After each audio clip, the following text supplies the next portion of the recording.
Hi students, in this video I'll be going through a couple of questions pertaining to the simplification of algebraic fractions. Alright, so once again we want to open the PDF with annotate with 𝐒𝐢𝐦𝐻. Right, so now we should be able to write on the PDF itself. Okay, let's increase the magnification. Okay, and we can start doing the questions. Okay, so in this first question, we are asked to simplify this algebraic fraction. Okay, so the top is 4 minus 9x squared. The bottom is 3x squared plus 10x minus 8. Right, so whenever you are presented with a question regarding the simplification of algebraic fractions, so the first question you need to ask yourself is, can you factorize anything? Okay, so look at the numerator. Are you able to factorize it? Look at the denominator. Are you able to factorize it? Right, so in this case, if you look at the numerator, it's 4 minus 9x squared. Okay, so whenever you see an expression that has only two terms, so over here we have 4 and negative 9x squared, right? Okay, what should come to mind is uh, this way to factorize a squared minus b squared equals to a plus b times a minus b. Alright, so the moment you see two terms, you should be thinking of this special product. A squared minus b squared, okay, will factorize to a plus b, a minus b. Okay, so now what we need to do is we need to try to present this 4 minus 9x squared, right, in the form of a squared minus b squared. Then we will be able to identify what is a and b, and then we can put it in the factorized form. Okay, so let's do it over on this side, alright? So we have 4 minus 9x squared. Okay, so you will, okay, let's see if you agree with me. 4 we can write as 2 squared, and then 9x squared we can write it as 3x squared, right? So in this case, you can see that now the a is actually 2, and then the b is actually 3x. Okay, so if we were to write in the factorized form, it's going to be 2 plus 3x and 2 minus 3x. Okay, so now we have successfully factorized the numerator. Okay, now let's focus on the denominator. Okay, so if you look at this expression over here in the denominator, I'm sure you can recognize that this is actually a quadratic expression. Okay, so we know that for quadratic expression, if it can be factorized, we can actually use the cross method. Right, so let's do the factorization over here. Okay, so over here we have 3x squared plus 10x minus 8. Okay, so I'm going to do the cross method at this corner. Okay, so I'm going to put the 3x squared to here, negative 8 over here, and then the positive 10x over here. Okay, so now we need to ask ourselves one question. What times what will give me 3x squared? Okay, so this one is actually quite obvious because 3 is a prime number, right? So there's only one possible combination, which is 3x multiplied by x will give me 3x squared. Okay, then now we move on to the negative 8. Okay, so you need to come up with a pair of products. What times what will give me negative 8? Okay, this one has more combinations because if you think about it, negative 8 can be negative 1 times 8. Okay, it can also be 1 times negative 8. Okay, it can also be negative 2 times 4, or it can be 2 times negative 4. Okay, so now we need to find the correct combi to use. Okay, so this one requires you to do some practice, but after a while, you can do it quite fast now. Okay, you can do it more easily. So actually for this one, okay, the obvious choice would be to be 4 here and negative 2 over here. Okay, because we are going to cross multiply. Okay, so when we do the cross multiplication, 3x times 4x, we get 12x. So we want positive 10 overall, right? So the positive product should be bigger than the negative product. Okay, then x times negative 2, you get negative 2x. Add together, you get 10x. So this is the correct pair of factors, right? So we will have 3x minus 2 and x plus 4.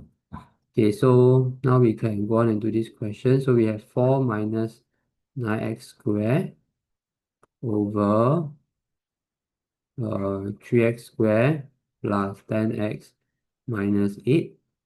Okay, but the numerator, we have factorized it to 2 plus 3x multiplied by 2 minus 3x. And then the denominator, we have factorized it to, okay, I'll write the x plus 4 here, multiplied by 3x minus 2. Okay, then we have done the factorization already. Okay, now what we need to do is we need to see whether there's any common factors in the numerator and denominator that we can actually cancel off. Okay, so 2 plus 3x, okay, at the bottom there's no 2 plus 3x. X plus 4, at the top there's no x plus 4, so we can't cancel away. Okay, what is similar is this 2 minus 3x and 3x minus 2. Okay, so you can see that they are just the reverse. One is 2 minus 3x, the other one is 3x minus 2. So actually this one we can make it the same. Okay, so how are we going to do it? Okay, so okay, let's say, okay, do you agree with me if I write this? Okay, 3x minus 2. Okay, how is it related to 2 minus 3x? Okay, we can actually relate them or equate them by putting a negative sign here. Okay, we can actually expand to check. You see, negative 1 times 2 gives me the negative 2, okay? Then negative 1 times negative 3x give me the positive 3x. So actually these two are equal, okay, which means that we can now write this.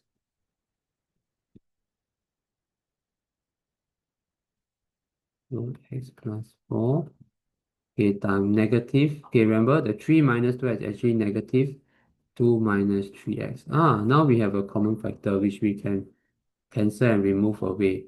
Okay, but now we have a negative 1 here, okay? So what we have is like that. Over x plus 4 times negative 1. Okay, because we have cancelled away this one. Okay, cancel away already. Right, but what we can do is we can bring the negative all the way to the front. Okay, so we can write the answer as this. Okay, so there you have it. Okay, so this is the way to simplify an algebraic fraction.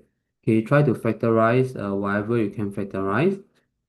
Then look for common factors that you can cancel off from the numerator and denominator. Okay, so you get okay, x plus 4. Okay, so this will be the answer. Okay, let's take a look at the second question. Okay, so same thing, we have an algebraic fraction. Okay, now we need to ask ourselves, is there anything that we can factorize? Okay, the top one is just 14ab minus 35b squared. Alright, so for this one, all we need to do is to extract out the common factor. So for 14 and 35, the highest common factor will be 7. Right, then if you look across the two terms, there's a common factor of b. Okay, then ask yourself one question. What times 7b will give me 14ab? So it should become quite obvious that it's 2a. Okay, then next one. What times 7b give me negative 35b squared? Okay, so it should be obvious that is negative 5b. Alright. Okay, so we have successfully factorized the numerator. Okay, let's try to factorize the denominator. Alright.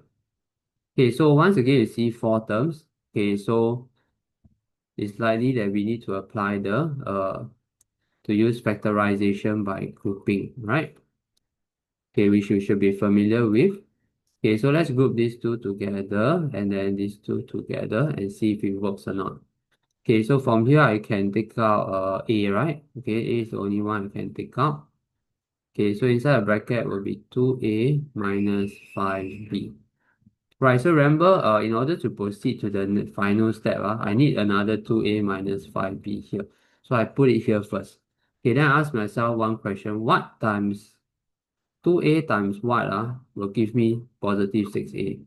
Okay, so it should be obvious that it's positive 3. Okay, so now we see whether it works for the other one.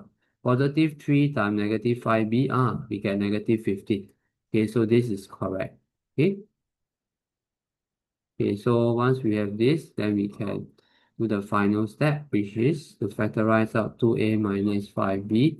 So I'll be left with a plus 3, right? A plus 3. Okay, so now let's write it.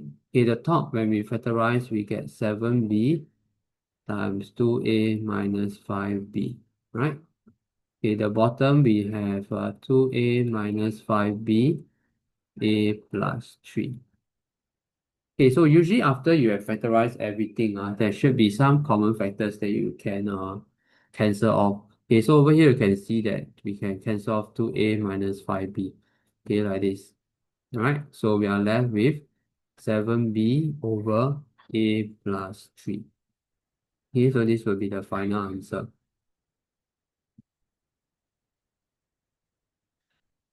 Right. Okay, so I hope that this video has been helpful to you. Okay, in explaining how we can actually simplify algebraic fraction. So the first thing to do is to try to factorize anything that can be factorized. Then after that, look out for common factors in the numerator and denominator, and then you can cancel them off to simplify the entire expression. All right.